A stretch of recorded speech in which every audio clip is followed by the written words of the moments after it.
নমস্কার বন্ধুরা, শ্রাবণী রান্নাঘরে আপনাদের সবাইকে স্বাগত জানিয়ে আমি প্রতিদিনের মতো আবারও আজকের একটা রান্নার ভিডিও নিয়ে আপনাদের সামনে চলে এসেছি। আজকের আমি আপনাদের ওলকপির মধ্যে অল্প একটু পোস্ত দিয়ে একটা অজানা রেসিপি নিয়ে দেখাবো। আশা করি আপনাদের ভালো লাগবে। তার জন্য কিন্তু আমার পুরো ভিডিওটা আপনাদের দেখতে হবে। আর দেখা শুরু করার আগে একটা লাইক দেবেন, সুন্দর একটা কমেন্ট করবেন আর শেয়ার করতে ভুলবেন না। তাহলে চলুন আজকের আমি এই ওলকপির রেসিপিটা কিভাবে বানিয়েছি সেটা আপনারা একবার দেখে নিন। রান্নাটা করার জন্য প্রথমে আমি এখানে দেখুন একটা মাঝারি সাইজের কচি ওলকপি নিয়ে নিয়েছি। আর সেই ওলকপিটা কিন্তু একটা ছোট গ্রেটার দিয়ে গ্রেট করে রেখে দিয়েছি। আর অন্যদিকে দেখুন এখানে গ্যাসটা অন করে একটা কড়া বসিয়ে দিয়েছি। এইবারে আমি কড়ার মধ্যে দিয়ে দেব সর্ষের তেল। এখানে কিন্তু রান্নার জন্য আমি সর্ষের তেল ব্যবহার করছি। আর আপনারাও চেষ্টা করবেন সর্ষের তেলে রান্নাটা করার, তবে না হলে আপনারা যে কোনো রান্নার তেলে রান্নাটা করতে পারেন। এইবারে দেখুন তেলটা কিন্তু খুব ভালোভাবে একটু গরম হতে দেব। তেল আমাকে প্রথমে খুব ভালোভাবে একটু গরম করে নিতে হবে। তেলটা আমার এখানে গরম হয়ে গেছে, তেলটা আমি এখানে গরম করে নিয়েছি। আর যখন দেখবেন তেলটা গরম হয়ে গেছে তখন আমি এর মধ্যে দিয়ে দেব বড়ি। এখানে কিন্তু কয়েকটা বিউলির ডালের বড়ি আমি এখানে রেখে দিয়েছিলাম, সেই বড়িগুলো এখানে দিয়ে দিলাম। এই বড়িগুলো কিন্তু আমার বাড়িতে বানানো, সেই জন্য এরকম একটু ছোট ছোট করে আমি বড়িটা দিয়েছি। আর সেই বড়িটাই আমি এখানে দিয়ে দিলাম। আপনারা চাইলে দোকান থেকেও বড়িটা কিনে এনে ব্যবহার করতে পারেন, তাতেও কিন্তু খেতে ভীষণই ভালো লাগবে। দেখুন এবারে বড়িটাকে এইভাবে একটু ভেজে নিতে হবে। গ্যাসটাকে একেবারে লোতে দিয়ে বড়িটা প্রথমে খুব ভালোভাবে ভেজে নেব। আর আমি প্রতিদিনের মতো আপনাদের একটা কথাই বলবো যে প্লিজ আমার ভিডিওটা আপনারা টেনে টেনে দেখবেন না, পুরো ভিডিওটা দেখুন, আশা করি আপনাদের ভালো লাগবে। দেখুন এইভাবে কিন্তু বড়িটা আমি তেলের মধ্যে দিয়ে খুব ভালোভাবে একটু লাল করে ভেজে নেব। বড়িটা আমার এখানে লাল করে ভাজা হয়ে গেছে, বড়িটা আমি এখানে লাল করে ভেজে নিয়েছি। এইবারে বড়িটাকে কিন্তু আলাদা করে তুলে রেখে দিতে হবে। বড়িটা আমি এখানে আলাদা করে তুলে রেখে দেব। বড়িটা আমি আলাদা করে তুলে রেখে দিয়েছি। এবারে এই তেলের মধ্যেই রান্নাটা করব। প্রথমে তেলের মধ্যে দিয়ে দেব, দেখুন প্রথমে একটা শুকনো লঙ্কা ফোড়ন দিলাম। তেলের মধ্যে একটা শুকনো লঙ্কা ফোড়ন দিয়ে লঙ্কাটা প্রথমে একটু নেড়ে চেড়ে ভেজে নেব। এটা কিন্তু প্রথমে একটু নেড়ে চেড়ে ভেজে নিতে হবে। এইবারে দেখুন এটা যখন একটু ভাজা হয়ে আসবে তখন আমি এর মধ্যে দিয়ে দেব একটু কালো জিরে। অল্প সামান্য একটু কালো জিরে ফোড়ন দিলাম। আর দেব এখানে একটা কাঁচা লঙ্কা। এবারে ফোড়নটাকে খুব ভালোভাবে ভেজে নেব। ফোড়নটা কিন্তু সুন্দর করে ভেজে নিতে হবে। আর যখন দেখবেন ফোড়ন থেকে একটা সুন্দর গন্ধ বেরোচ্ছে তখন কিন্তু আমি এর মধ্যে দিয়ে দেব এই যে ওলকপিগুলো আমি এখানে গ্রেট করে রেখে দিয়েছিলাম, সেই গ্রেট করা ওলকপিটা এর মধ্যে দিয়ে দেব। গ্রেট করা ওলকপিটা কিন্তু এর মধ্যে দিয়ে দিতে হবে। আপনারা যারা ওলকপি খেতে পছন্দ করেন না তারাও কিন্তু যদি এইভাবে একবার ওলকপিটা বানিয়ে খেয়ে দেখবেন, খেতে কিন্তু ভীষণই সুন্দর হয়। দেখুন এবারে ওলকপিটা দিয়ে এইভাবে কিন্তু ওলকপিটা নেড়ে চেড়ে একটু ভেজে নেব। এটাকে কিন্তু নেড়ে চেড়ে একটু ভেজে নিতে হবে। দেখুন এইভাবে একটু নেড়ে চেড়ে আমি ভেজে নেব। আর আমার চ্যানেলের নতুন বন্ধু পুরনো বন্ধু সবাইকেই বলছি আমার তরফ থেকে অনেক অনেক ভালোবাসা। নতুন বন্ধুদের বলবো যদি আমার চ্যানেলটা সাবস্ক্রাইব করেন তাহলে পাশে থাকা বেল বাটনটা অবশ্যই প্রেস করে দেবেন, যাতে আমি যখনই কোনো নিত্য নতুন ভিডিও আপলোড করব সবার প্রথমে আপনাদের কাছে নোটিফিকেশন চলে যাবে এবং আপনারা আপনাদের সময় মতো ভিডিওটা দেখে নিতে পারবেন।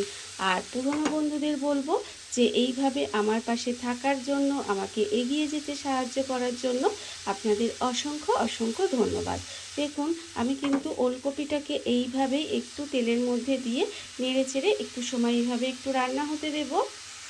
ওলকপিটা কিন্তু এখানে নেড়ে চেড়ে এইভাবে একটু রান্না করে নিয়েছি।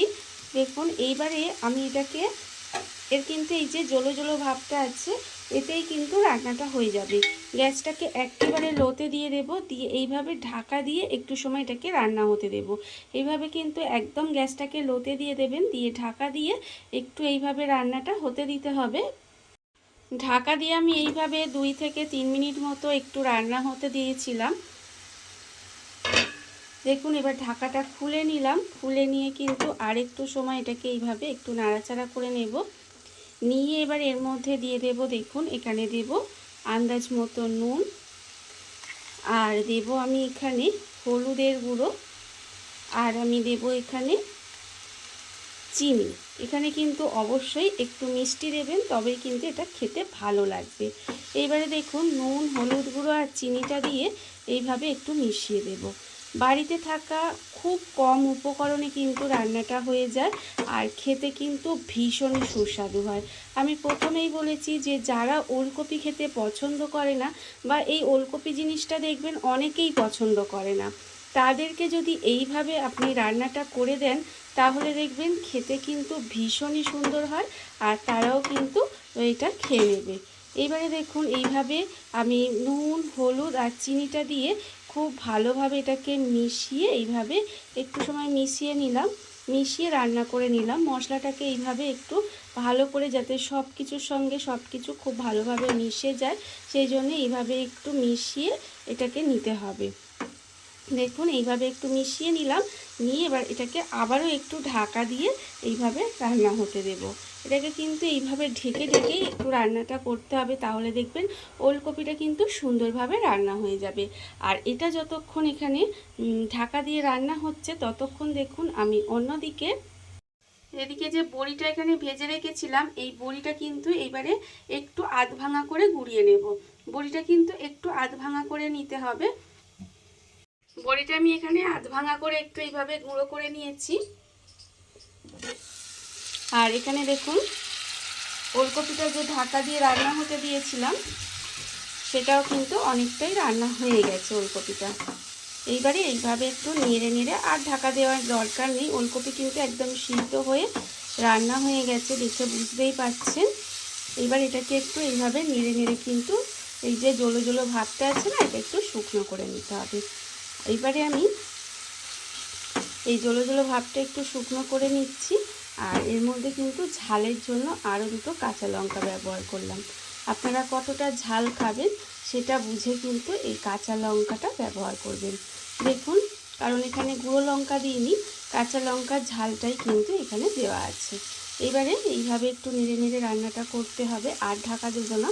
আর এই সময় কিন্তু আমি এর মধ্যে দিয়ে দেবো, দেখুন এই যে পোস্ত, এখানে কিন্তু আমি এখানে 1 চামচ মতো পোস্ত দিয়ে দিলাম। পোস্তটা দিয়ে কিন্তু আবারও এটাকে একটু এইভাবে নেড়ে চেড়ে রান্নাটা করে নেব। দেখুন এইভাবে একটু নেড়ে নেড়ে রান্নাটা করে নিতে হবে।